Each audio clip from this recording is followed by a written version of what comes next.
नमस्कार, मैं हूं मुकेश कुमार। मैं इस वक्त मौजूद हूं अमर उजाला के न्यूज रूम में। बरेली के बवाल के मामले में पुलिस प्रशासन की कार्रवाई लगातार जारी है। आज का क्या अपडेट है, इसके बारे में हम जानते हैं अमर उजाला बरेली के संपादक शशांक मिश्रा जी से। सर। मुकेश जी, आज एक बड़ी खबर है इस मामले को लेकर के।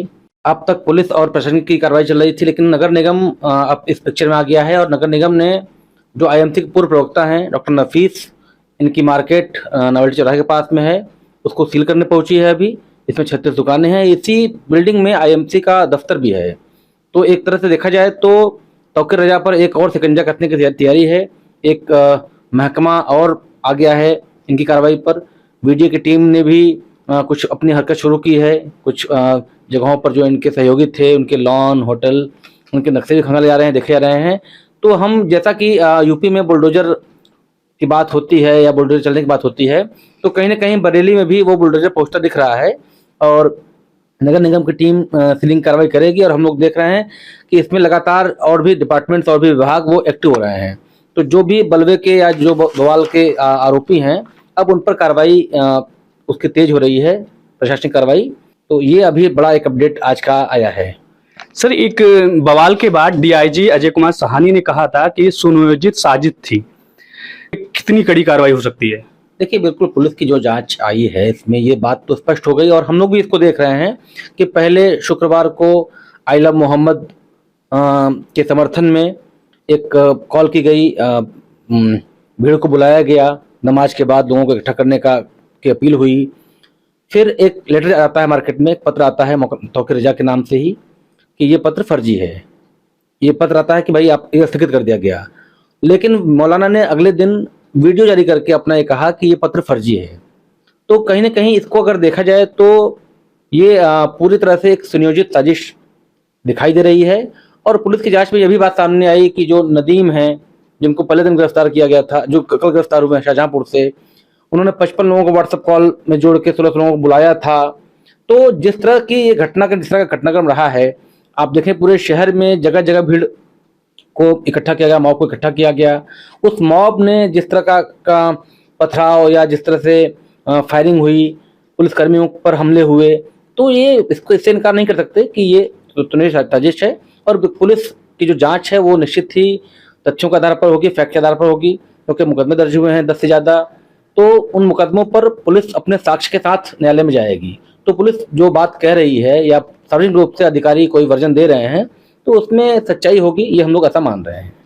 सर, एक बात और है, क्योंकि मौलाना तौकीर रजा की बयानबाजी से कई बार बवाल हुआ। इससे 2010 में दंगे भी भड़के, लेकिन पहली बार एक कार्रवाई सबसे बड़ी हुई है। इससे संदेश, जो शासन ने संदेश साफ दिया है, उस पर देखिए, इसमें मुकेश जी आपने बहुत अच्छा क्वेश्चन राइज किया है ये, कि अगर हम बात करें कि बरेली की अमन और शांति को लेकर के, तो यहाँ लगातार लोगों के ये का प्रयास रहता है। ये चाहे किसी भी कौम के लोग हों, हर व्यक्ति बरेली के अमन शांति को लेकर के लगातार प्रयास करता है और वो दिखता भी हम लोगों को है। कहीं ना कहीं मौलाना तौकीर रजा की जो आप बात कर रहे हैं कि उनकी ओर से कुछ न कुछ इस तरह की बातें आई हैं जिससे कि कई बार माहौल ख़राब होने की बात हो चुकी है। 2010 के दंगे की आपका उल्लेख कर रहे हैं। 2010 के दंगे में भी ये एक दिन के लिए शायद जेल गए थे और ऐसा हमारी एक मतलब बातचीत में कहीं बात आई थी कि ये 2 या 3 दिन के लिए जेल गए थे तौकीर रजा। और उस वक्त भी कोई इनका जो जमानतदार हुआ था वो कोई हिंदू नेता था। तो वहाँ भी कहीं ना कहीं ये संदेश था, ये कहीं ना कहीं एक जो यहाँ की तासीर है शहर की, वो दिखाई दी थी। लेकिन उसके बाद चूंकि इनकी लगातार सरकारी भी उस तरह से थी जो उनके समर्थन में थी, या और यही कारण है कि जो होता है ना मनोबल बढ़ना, तो इनका मनोबल भी कहीं ना कहीं बढ़ा हुआ था। हालांकि इस घटना के बाद जिस तरह की पुलिस और प्रशासन कार्रवाई हुई है, मुख्यमंत्री ने स्वयं सार्वजनिक मंचों से मतलब इशारे में बड़ी बातें कह दी हैं और कह दिया है कि अगर ऐसा सोचने वाले उनको मतलब कहाँ कहाँ भेजने की बात कर रहे हैं मुख्यमंत्री।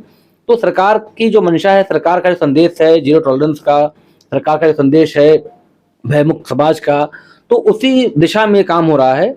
और हम लोग ने देखा हुआ है, अगर हम बात करें प्रदेश के अन्य जिलों में भी, तो मुख्यमंत्री ने साफ कह दिया है कि हम बिना कर्फ्यू लगाए, बिना किसी शहर को बंद किए हुए कार्रवाई करेंगे।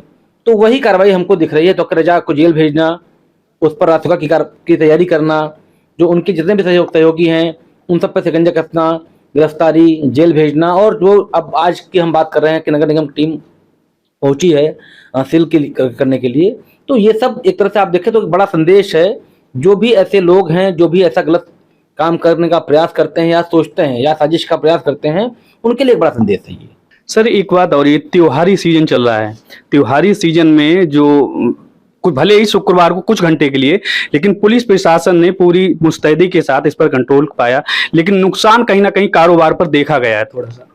देखिए बिल्कुल आपकी बात ठीक है, और जिस तरह से बातें आ रही हैं, अब तो 3-4 दिन घटनाक्रम को हो गया है, हम ये देख रहे हैं कि जो सुनियोजित साजिश और दिखाई दे रही है हमको, जिस तरह की बातें सामने आ रही हैं, तो ये शायद बड़ा नुकसान से हम बच गए हैं, हम इसकी बात करें। और चूंकि बरेली की तासीर, मैंने पहले ही कहा कि इसकी तासीर यहाँ की आवाम को जोड़ने वाली है, कौमी एकता की तासीर यहाँ की रही है, यहाँ आला हजरत की दरगाह है और साथ नाथ भी बैठे हुए हैं। तो उसी तासीर का हमको जो दिखाई दे रहा है कि व्यापार लगिन रहा है। आज हम शहर में आप निकलते हैं, आपको लगता ही नहीं है कि कुछ 2 दिन पहले कुछ तरह का तनाव हुआ था। तो चीज़ें पटरी पे आ गई हैं। हाँ, आपने एक बात कही त्योहारी सीजन, तो चूंकि ये साजिश सुनियोजित थी, प्लान्ड थी, मुख्यमंत्री ने भी इस बात का जिक्र किया है कि त्यौहार जैसे जैसे आता है तो कुछ लोग जो है उसमें खलल डालने में लग जाते हैं। तो शायद हो सकता है कि ये उसी का प्रयास रहा हो, लेकिन पुलिस प्रशासन ने, सरकार के जो लोग हैं, उन्होंने बड़ी ही मुस्तैदी से, बड़े ही संयम से, धैर्य से इस पूरी घटना पे नज़र रखी। उस पे जो भी वैसे लोग थे, जो भी खुराफाती तत्व थे, उन पर शिकंजा कसा और ये कार्रवाई की। तो हम ये मानते हैं कि ये बड़ा नुकसान था जिसको पुलिस प्रशासन ने बचा लिया है छोटे नुकसान के रूप में, और उस सामंजस्य को जो हमारे समाज में बंटवारा नहीं होने पाए, अगर कहीं कुछ होता तो शायद हो सकता है कुछ और बड़ा हो सकता था, तो हम उससे बचे हुए हैं। इस बात का हम लोगों को इल्म है, इस बात की हम लोग संतुष्टि भी है इस बात की। सर पुलिस प्रशासन जो आरोपी बनाए गए हैं बवाल के, उनकी कुछ संपत्तियां जो विवादित हैं या अवैध हैं, उनको भी चिन्हित कर रहा है, तो इस पर कुछ कार्रवाई आगे बढ़ रही है? हाँ बिल्कुल, इसमें देखिए अभी जैसे मैंने बताया कि डॉक्टर नदीम जो उनके पूर्व प्रवक्ता हैं, जिनको शाहजहांपुर से कल रात में पुलिस ने गिरफ्तार किया, और आपको मैं बताना चाहता हूँ कि अमर उजाला ने ही इस बात को स्पष्ट रूप से अपने पहले पेज की हेडिंग में ला करके किया है। बाकी इस समाचार को पहला ब्रेक ही अमर उजाला ने दिया कि डॉक्टर नदीम भी गिरफ्तार हुए हैं। तो डॉक्टर नदीम को कल रात में गिरफ्तार किया है, और अब जो भी सहयोगी हैं तो उनकी संपत्तियों की जांच करना शुरू किया है। उनकी जो बिल्डिंग्स हैं, उनकी जो इमारतें हैं, जो उनके मैरिज लॉन हैं, उनके नक्शों की जांच करना। तो जैसे अभी हम लोगों ने आज एक समाचार पढ़ा समाचार पत्र में ही कि एक लॉन और एक होटल जो पाया गया है कि वो अनधिकृत रूप से तैयार किया गया था, बिना स्वीकृति के पास हुआ है, तो उस पर जो प्रक्रिया होती है, नोटिस की प्रक्रिया, बाकी सीलिंग और उसके बाद फिर ध्वस्तीकरण के साथ प्रक्रिया भी वो अमल में लाएंगे। आज नगर निगम की टीम जो एक विंग है प्रशासन का ही, वो एक्टिव हो गई है, और उसने ये नॉवेल्टी चौराहे के पास में पहलवान साहब की मजार है, उसके बगल में जो मार्केट है 36 दुकानों से भरी हुई, इसी में आईएमसी का दफ्तर है, इसको सील करने पहुंच गई है। तो ये अपने आप में एक बड़ा मैसेज है, एक बड़ी कार्रवाई के रूप में कि हम आईएमसी का दफ्तर सील अगर होता है तो बड़ी कार्रवाई है। धन्यवाद सर। फिलहाल शहर में शांति बनी हुई है, हालात पूरी तरह सामान्य हैं और पुलिस प्रशासन अपनी कार्रवाई कर रही है। अगर आप ये वीडियो YouTube पर देख रहे हैं तो हमारे चैनल को सब्सक्राइब कर बेल आइकन दबाएं, और Facebook पर देख रहे हैं तो हमारे पेज को लाइक करें।